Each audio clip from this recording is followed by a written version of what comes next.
everybody, this is Josh, and this is our first episode of Mentally Speaking. And we are going to talk about our journey. And going crazy. Going Crazy is the name of this episode, actually.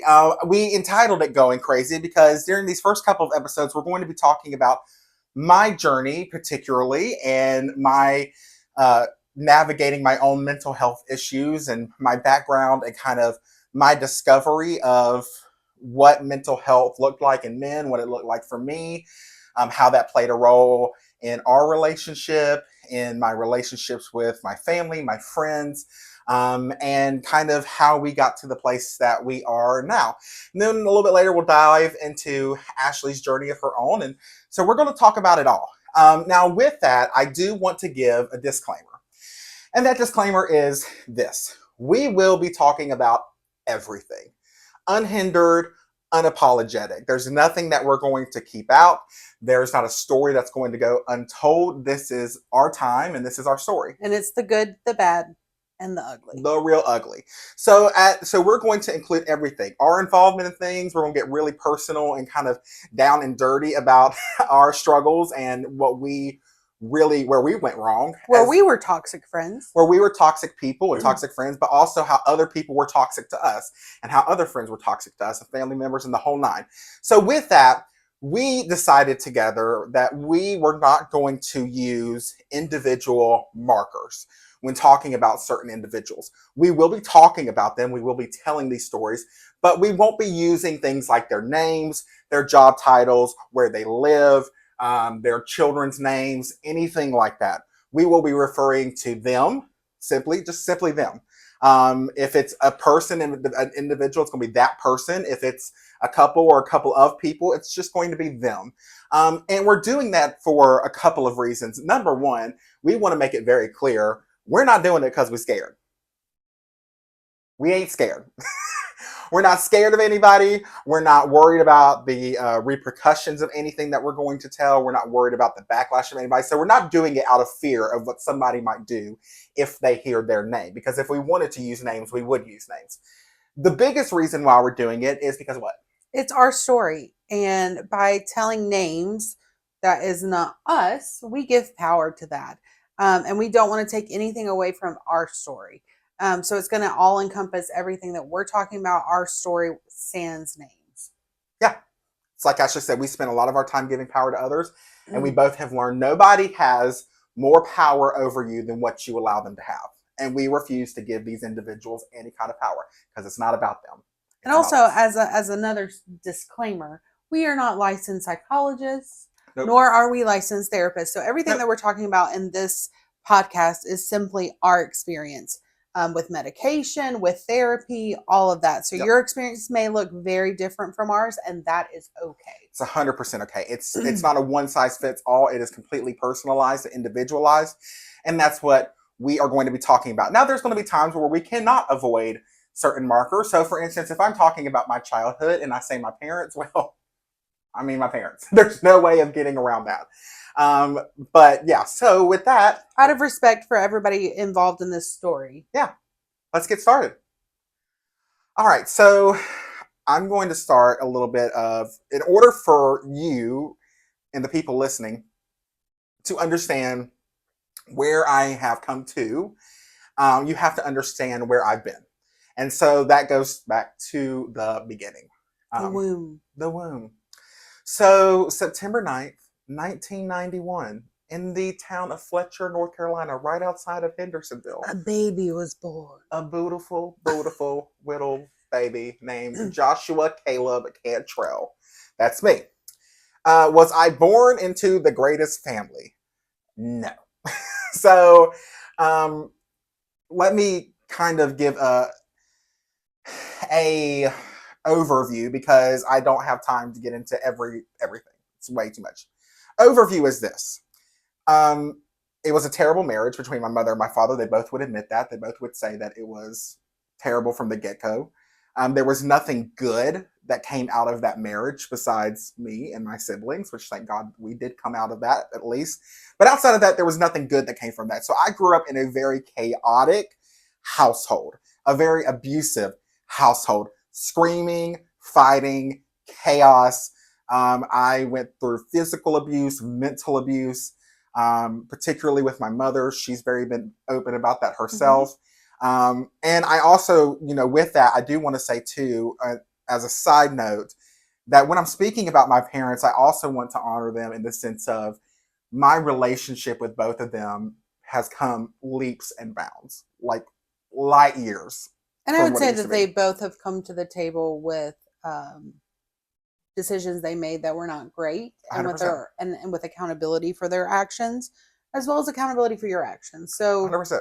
this is going to be a hard story to tell for you, but a necessary one. A necessary one, and not one that they've not heard me tell before, right? So it's not like this is the first time I'm talking about them and being very candid about what I went through. They've heard me tell this story before. I think it is different this time because there is uh, an arc of redemption, which has really been beautiful, which is incredible. Yeah, it's like Ashley said, they both came to the table with accountability. I came to the table with accountability, and we've had these conversations, and we've been working on our relationship since then. And I think it's grown tremendously, and I think we're at a beautiful, beautiful place. So I wanted to kind of give that as a side note while I'm talking about them. But yes, did go through a lot of abuse at the hands of my mom. She had come from a horrible, horrible background of abuse of all areas in her life at the hands of her father. She had a really kind of dysfunctional relationship with her mother. She's actually caring for her mother now, and they've come a long way. But that's kind of where it started for her. I would say for both of your parents, their own trauma influenced your trauma. 100%. So definitely generational. 100%. And with that, so also the household I grew up in was hyper religious. Let me explain what that Right. means. So are we talking about religious like the Baptist, or you went to No. mass every Sunday? No. What type of religion? I grew up super charismatic Pentecostal. For those of you who do not know what that is, I'm talking about speaking in tongues, dancing, shouting, hallelujah, holy rollers, people running around the room, the full nine. Kind of like what you see a lot of times in movies of like a church scene, a really rowdy church scene. Yeah, that's pretty accurate. That's exactly pretty much what happens in a lot of these services. My dad was one of the in leadership there, one of the top leaders in leadership there. He taught the leadership classes. So every time the doors were open to the church, we were there. Our lives centered around and revolved around church. Now, with that also came the really harmful place of having to be on at all times. And when I say on, I mean, how you doing? Oh, God's good. I'm doing great.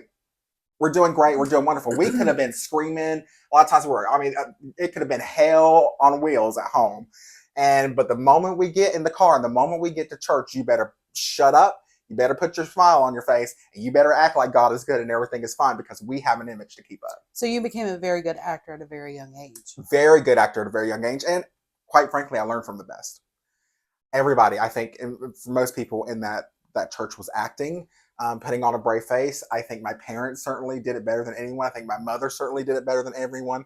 I think my mother for a long time was silently screaming for help, and nobody could see it, or nobody could feel it, or I don't think nobody knew how to deal with it, because also in the belief system that I grew up in, everything was either God or Satan. There was no mental health issues. There was no medications. There wasn't anything. Like, to do that would be to be giving into the enemy. It'd be to be weak. It's you don't have enough faith. You're not praying enough. You don't believe God enough for your breakthrough. Whatever it is, you just got to decree it and declare it. You just got to speak it into existence. And the power of life and death is in the tongue. So you just got to tell the devil where he can go, and everything's going to magically be fixed. And that's obviously not how that works. And so everything, when it was considered with my mother's issues particularly, it was demonic. Spirit of this, spirit of that, a demon of this, a demon of that. We got to get this, we got to get these demons out of her. We got to, tackle head on this spiritual issue, and she'll be okay. And that's not what happened. Right. And I think it just frustrated her more. I think it frustrated everybody more, because obviously that didn't work. And I think that just added to her own version of going crazy. And I definitely was there's 4 of us, but I was the oldest by the time my parents got divorced. Things were different. And so I definitely was the punching bag for that. And I definitely was the the shooting range for all of those issues and stuff. So yeah, I went through sexual abuse for years. First at the hands of a pastor's son that was in our church. Secondly, down the line by a neighbor's son in the apartment complex where we lived. The church we went to also was a cult. We're going to get into this on losing my religion. Little plug there. I grew up in a straight cult. When I say cult, I mean cult. I mean that this is not an exaggeration, folks. I mean, it was run by somebody who called himself apostle and his wife who was prophetess. So it was run by apostle and prophetess. And they controlled where we went to school. We had to go to the private academy that they opened up. Only had to go there. We had to give all of our money away to them. They controlled that. Where we lived, they had us all live in the projects and in this really rundown apartments because they said we're supposed to take it over for the kingdom of God. It really was just so that they had a central location for us all where we could be controlled. Right. And also because we couldn't afford anything else. Because again, your money was going to our money was going to the church. And it was that prosperity gospel type of thing. If any of you know what that is, that sow your seed and give money. And if you give this amount of money, God's going to turn it around and give you 50 times more than what you gave to us. It's a bunch of BS. And we'll break that down more in losing my religion. Yeah. And so all of that. So growing up in a cult, that added extra pressure. But part of that cult mentality was if you left the church, you were not leaving the church. You were leaving God. You were leaving the faith. You were in rebellion. You were on your way to hell. You were public enemy number one. So anybody that left, they were called out from the platform. They were... Any friends that you had inside. Any friends. I mean, it's just, you lost everybody, everything.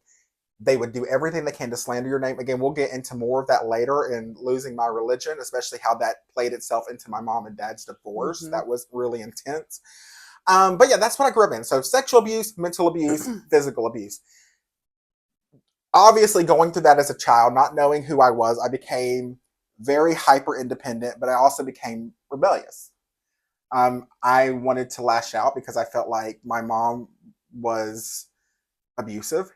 And I felt like my dad wasn't there. My dad has been very honest where he said that he checked out and he spent as much time as he could at work away from my mom trying to escape. And he was just gone. He had literally just... he was in his own survival mode. His own survival mode. Like lights on, nobody's home. Right? He's in his own survival mode. I think my mom was in her own tailspin survival mode.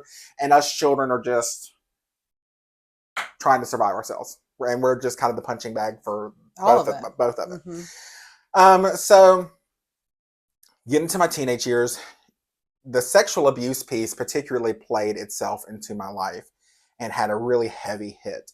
There is a verse in the Bible that I've always really resonated with, and I think it really describes sexual abuse particularly well. And it's in Proverbs, and it says, "Do not awaken love before its time." And I think that's what happens in sexual abuse victims. I think it awakens up something in you way before you're supposed to even know what that is, know what that feeling is, anything like that. Be a consenting participant in that feeling. There's a lot. Right. To those and I didn't know what was happening. But what I did know was the pleasure aspect that came with it, but also the verbal praise of, you're so good, you're doing so good, you're so...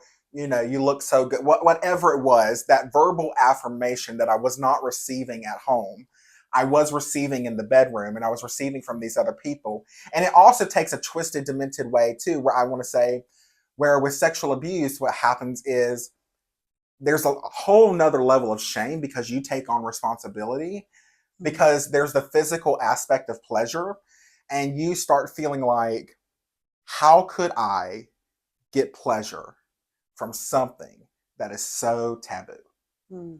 Something that is so wrong, that I know is so wrong, that I know is being done against me, that I know I should never happen, but yet I'm somehow feeling physical pleasure from this. What is wrong with me? Right. So, quite frankly, I became a sex addict. I slept with anybody, everybody, didn't care who you were. I put myself in multiple situations where I almost died.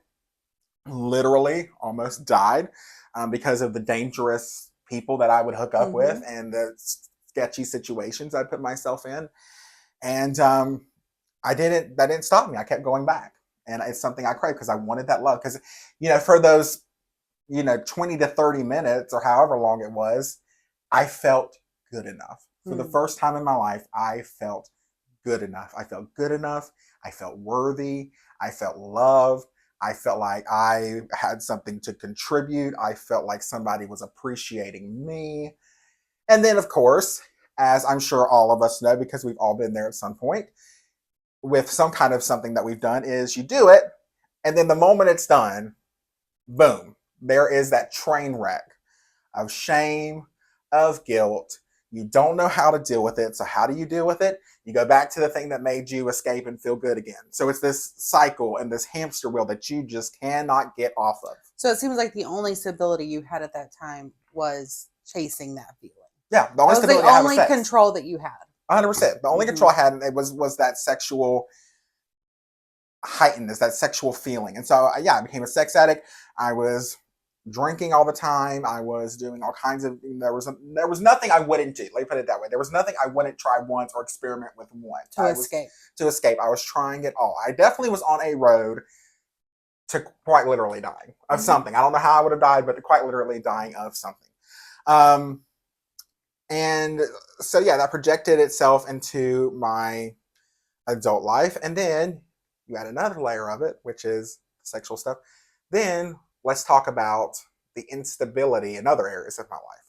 Right, because it's not just that area that you were unstable. Not instable. That's for horses. Wow. Yeah, so the instability. Instability. Is it instability? Instability. I don't know, folks. We'll get back to you on that we're not stable, is what we're saying. So let's talk about jobs. I could not keep a job. How many jobs do you think you've had since joining the workforce? Oh, God. Since joining the entire workforce? I'm talking McDonald's. I started working when I was like 16 at McDonald's. That was my first job.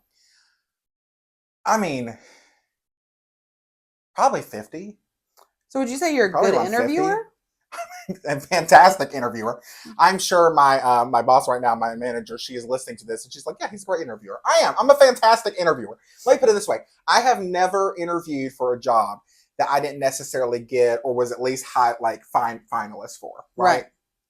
Always. I sell myself very well. Also, I'm a good actor. Through that whole time, I was a really good actor. But I had shiny thing syndrome. So basically, I would get in a job. It would look really great at first. I would get into the nitty gritty of it. Let's say that. Of life. I would get bored. And then I'd get on Indeed, find the next job that looked pretty cool, and do that. So I have literally worked in every industry you can think of. I have done everything you can think of. And there was a couple years where I had 7 to 8 jobs back to back in those years. And when I say child, I was keeping TurboTax in business. I was keeping TurboTax in business. Like,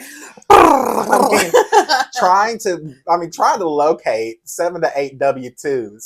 Right, because I would assume you're not in the same physical address where they could send it, right? Right. Also, I was not in the same physical address. I was constantly moving. So getting into college, from college, I had a chance to go out to San Francisco, spend a summer in San Francisco, came back to San Francisco the next summer. They said, hey, why don't you move out here? I said, that sounds amazing. So in a whirlwind, I came back for a week. I think I was here for a week, packed up my stuff, took 3 suitcases, moved to San Francisco, California. Now, I do want to say this. That city changed my life in a million different ways. And I do not regret going there. I do not regret moving there. I do not regret my time there. That city still has my heart, and it did amazing things for me. However, not all of my thoughts behind that move were great. I think the biggest thing, and was my thoughts behind most of my moves in my life, was I would self-sabotage. Sure. I'd go somewhere, I would self-sabotage. Everything would start spinning out of control. And before everything could happen to me, I would hit the eject button and the destroy button, because it's the illusion of control. Right. Self-sabotage is the illusion of control.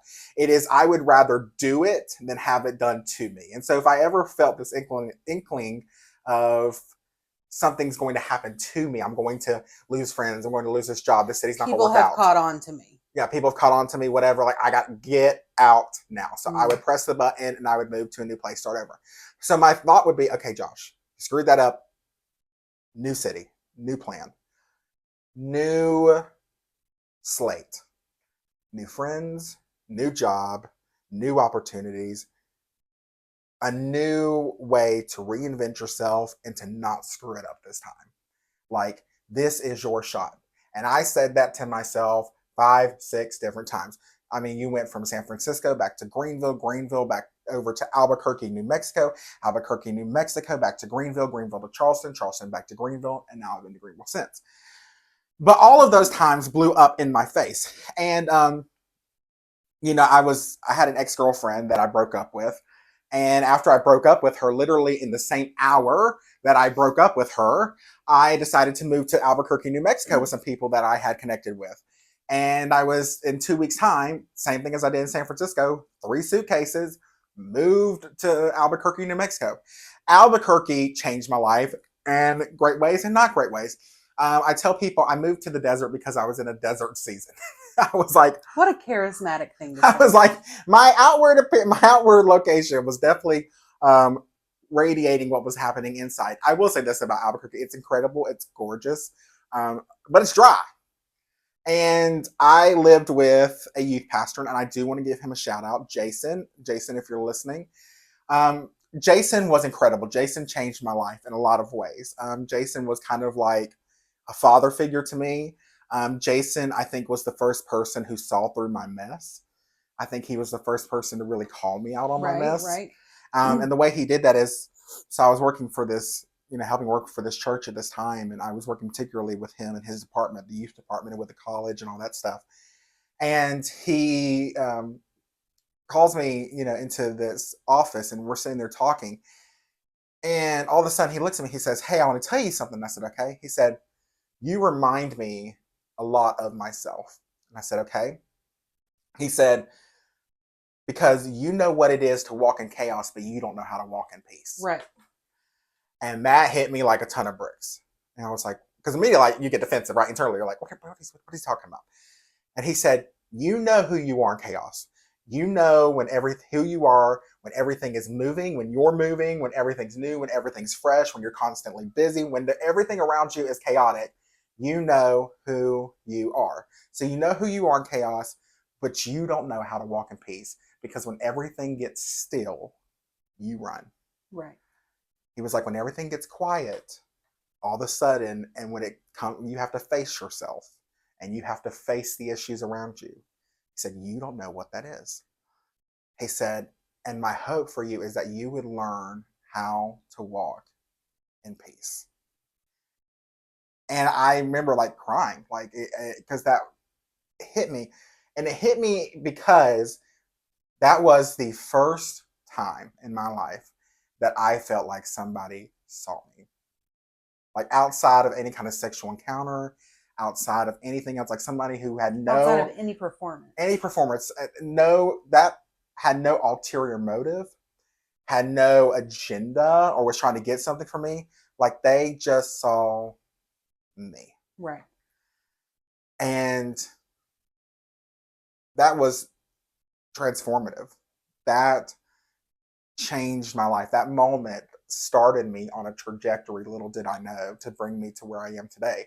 So shout out to Jason, and I do want to say thank you if you're listening, because you changed my life. And I would not have been here today, and I wouldn't be where I am. A big part of it would not be if you had not had that moment with me, if you had not had that conversation with me. So I mean, but over and over again, I was doing that. So different for jobs. Pretty much your whole adult life, you were constantly moving, whether it was I was a tornado. Job, church to church, city to city. City to city. Went to Charleston.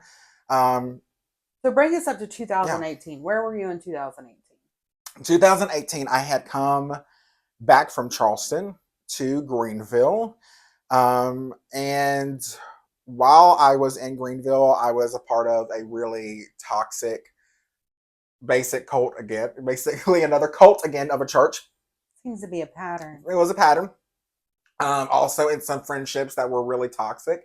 and codependent. And I had just left this church and became public enemy number one, as what happens in these scenarios. And basically people went on this massive character assassination against me. Which we'll delve more into in Losing My Religion. Yep. So I lost a lot. I lost a lot overnight. I had just broken up with a serious relationship that I had at that time. I had left this church. I had no money. I also was like in between jobs once again. I was living with friends of mine at the time. They had taken me in. And I was living with them. And so I kind of was not at rock bottom. I just was at a standstill. Just before rock bottom. Yeah, I was at a standstill. I was at an impasse. It was a different point in my life. I think I had definitely come to the point of understanding what was happening to me and what I was doing. And I'd come to this impasse, and I was at this really critical crossroads in my life of knowing I can either repeat this cycle all over again, or I can change it. And now I've identified it, and am I ready to change it, basically? Right. Which then gets into our story. So I'll let you start with that one. Oh, our story. Yeah. Our romance. So we met on Bumble, which is an online dating site. And you tell the story better. Okay. So it's a dating app. But like every dating app, you swipe right if you like, swipe left if you don't. If the other person swipes right on you as well, then boom, you're a match.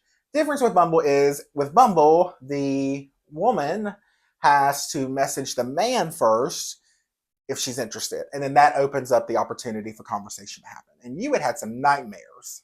Nightmares. We'll get into that later.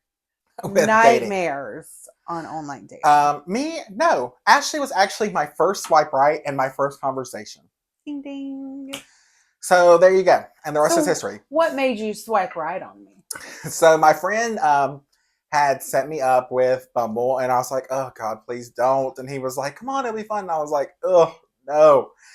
I was like, all right, sure. You make the profile, I'll go with it. So he did. And we were kind of swiping right, swiping left, and actually swiping left because I'm not swiping right at this point. And we get to Ashley. And Ashley, I was kind of like shook, and I was like, huh. It's like, hold on, pause, because he almost swiped left. And I was like, wait a minute. I literally said, wait a minute. And so he stopped. I mean, how could you swipe left on this? And then he scrolled over to her next picture, and it was a side-by-side photo of her and her face covered in foil. I still have this photo on my phone. And Dwight Schrute from The Office with the cutout face of the CPR dummy. And it said spot the difference. And I knew, I was like, oh, this girl's got something. Because anybody that has that great a sense of humor to put themselves out there like that, number one, not only is that confidence, that's also humor, which is 100% what I was looking for. Swiped right, started messaging. We started talking in January. Our first date was in February. Mm-hmm. February, I think it was the week of, the beginning, we were meeting on a Friday. And on that Monday, I messaged you, and because the date was coming up, and I was like, you know what? I'm serious. I'm at a place. I'm looking for my wife. I'm not here to waste anybody's time. I'm certainly not trying to waste my time. So knowing all that I had come from and all that I was working through, I knew that that could be a deal breaker for some women. And that's totally understandable. But I wanted to be honest because I didn't want to waste your time. So I texted you and I said, hey, just so you know, this could be a deal breaker, but this is where I've come from. This is what I've dealt with. This is where I'm coming to. I know that might seem heavy, but I really don't want to waste your time. And I value you and your time. So if that's not something that you are willing to get into or willing to walk with, that's totally your prerogative. And I respect it. You know, you just let me know. And I said nothing. For hours. Hours of me sweating and thinking that, yeah, you blew it. There it goes. Got to keep them on their toes, ladies. She was actually babysitting at the time. Yeah, no, it wasn't smooth, but... So then you responded back and you said, I said, that's wonderful. I'm glad to hear. I love that that's such a story of redemption for you. And then I went into my own story of, coming out of an abusive marriage and what that looked like, and kind yeah, of like, here's my mess too. yeah. And I also was like, that's not a thing for me. So we met at Spill the Beans, downtown Greenville. If you ever are in downtown Greenville or ever have a chance to visit downtown Greenville, if you're not from Greenville, please go by Falls Park and Spill the Beans. It's gorgeous. It's gorgeous. Great spot. We had coffee. You came in and you gave me a little wave. And you were in fishnets, which I thought was very provocative for a first date. Okay, it wasn't like it was just fishnets. It wasn't just long fishnets. Dress on too. Yes, but I was like, okay, all right, I see what she's doing. So we talked for 4+ hours. Mm-hmm. And I actually had a conference at church that night that I was going to. So that's the only thing that cut that off, or we would have kept going. Right. So went to this conference, and my friend Lee was there. Lee and some other friends of mine. And he knew that I was on this date before this conference. So I showed up to this conference, and he looks at me. The first thing he says, he's like, bro, he's like, you are radiating. He's like, you're absolutely glowing. And everybody else said the same thing. And I did. I felt amazing. I felt like I've met something really special here. Like, I don't know where this is going to take me, but now look at you, living the dream. Yeah. So then from there, we started talking in January. We met on a date in February. I proposed to you in May. We got married in September. Our wedding rehearsal was actually what? Our 6-month anniversary of dating. Yeah. And so it was a whirlwind. Yeah, we got married in love and broke. Married in love and broke. Now, we are going to talk a little bit briefly about that beginning part of our marriage. Yeah, there was a lot that we went through in our first year of marriage that probably most people don't go through until like year 10, maybe. We had a couple of miscarriages. That was when you started your medication journey with mental health. Same thing with me. And as you know, that mental health journey is not linear, right? Like, it's this and then back a little and then this, it goes back and forth. So with you, we'll start with yours. Yeah. At first, you were diagnosed with depression. So depression, anxiety. At the same time, a month after we got married, I found out I was type 2 diabetic. Mm-hmm. Thought I was having a heart attack. They were like, no, your blood sugar is like 460 something. So yeah, I found out I was type 2 diabetic. My thyroid numbers were out of control. My numbers across the board were out of control. My body was quite literally shutting down. Well, to be fair, we didn't have jobs at the time where we had insurance. So did not have insurance. Getting any of that medication, we'll get into our that jobs. later, our jobs at the time, we were not making anything. I mean, nothing. We were eating literally bags of corn, steamable corn for dinner. Shout out to my parents for helping out. So many times they did. Yeah, I don't know how we survived that one, but we did. And so you have the financial stress, you have the physical stress. On top of that, our house was haunted. Possessed. You have the miscarriages. And when I say possessed, I mean, we'll talk about this another episode, but literally possessed. I mean, doors opening and closing by themselves. Cabinets opening and closing. We have eyewitness accounts of this too. So if anyone wants to know if it's a real thing, we'll give you the story. We had several friends who came over to the house who experienced the exact same thing and saw the exact same things that we did. Mm-hmm. They saw the pictures flying off the walls. They saw the cabinets opening at one time. Every cabinet opening at one time. They saw the lights flickering. Mm-hmm. The voices and the shadows and the laughter and the like somebody taking their fingertips and just kind of going like that on the windowsill. Yeah, so that was fun. Lack of sleep because of all that. Depression, anxiety. So I started on medication, started on Lexapro, which again, not a psychologist, not a therapist. And also, not every medication is for everybody. It's not one size fits all. No, Lexapro was a nightmare for me. However, also, I wanted self-gratification very quickly. Yes. I wanted it like that. So, medicine takes time. Simply put, medicine takes time. You have to give it time to get in your system. You also have to give it time to try out different doses to see which dose might be right for you. You have to give it time that when symptoms appear, that you have to give them time to see if they're going to disappear or if they increase. It's a mess. It's a nightmare. I don't envy anybody that's on that journey because we've been there. I've been there, and I know how it makes you go crazy. It makes you feel like you're going crazier than what you already are. It really does. So Lexapro, Effexor, Zoloft, Wellbutrin. All for depression and anxiety. All for what I thought at the time was depression and anxiety. I was in spouts. I'd be okay for a while, and then I would all of a sudden... You would have a low. Low. Like borderline suicidal. It would kind of go up, and you would be on the high of your life. Be on the high of my life again, right? So, which, again, let's go back a little bit. San Francisco, I moved. I'm on a high. That was the time I was on the highest of highs in my life, right? Stuff doesn't start working out, low. Right. What do? I chase the high again to go back to Albuquerque. High, low. So it's like boom, boom, boom. Yes, you were having the same journey. Yeah. Mine, trying to figure it out. Mine was the depression, anxiety, though. But different medications, different dosages. Well, my story will come later, but there was definitely a rocky start there to the mental health journey. Which also, to be fair, I did not make things easy for your journey. I definitely contributed to it. And during that time, I was losing my mind, and I was so out of it and so angry.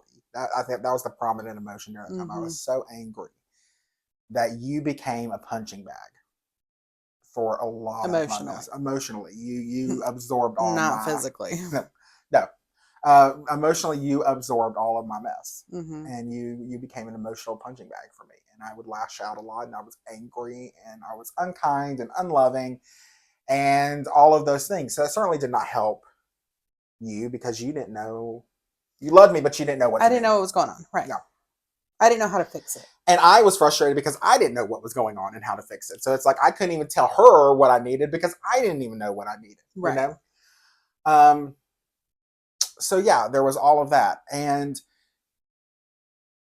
you know, we started working on ourselves, and I think we started our first round of let's go say executions, not executions. Our first round of getting ourselves together and letting toxic things go, letting toxic beliefs go, walking out of a not great situation with, a church that we were helping start at the time. Right, which not necessarily was anyone on the leadership's fault. We were toxic people. 100%. Definitely had our own faults in that. 100%. Leaving and... we take ownership of that. Yep. But it definitely was something at the time that we hurt because of leaving. We felt we were just hurt all around. We were hurt all around. We definitely were in a terrible spot. We definitely were toxic to ourselves. We were not ready for leadership. We were not in a place to do that. We did not feel how they handled it was correct. We were we did not like how that was handled. We did not like how that went down. But and on the flip side, I think that they executed it the best that they knew how to deal with the situation, because it was that's the spot we came to. a messy situation. That's the spot that we've come to with that particular situation. We'll talk a little bit about that later, and we'll talk about that even on losing my religion. But I think with that, what we came to the spot was that it was not malicious. Right. It was not intentional. They are not bad people. It just was handled wrongly. But we weren't handling anything right either. I don't think anybody knew how to handle something like that. It was just one of those things where you made the best decision you could, and in the end, it maybe wasn't the best decision. But with the information you had at the time, that was the best we could do. Yeah. And so we're going to kind of pause there, and because we're going to get into the next episode. We're going to get into our kind of awakening, more of our journey of health An actual diagnosis. An actual diagnosis, particularly my diagnosis and what I found out and what that journey started for me. Yeah. So join us on episode 2. It's going to be fun. All right. Bye.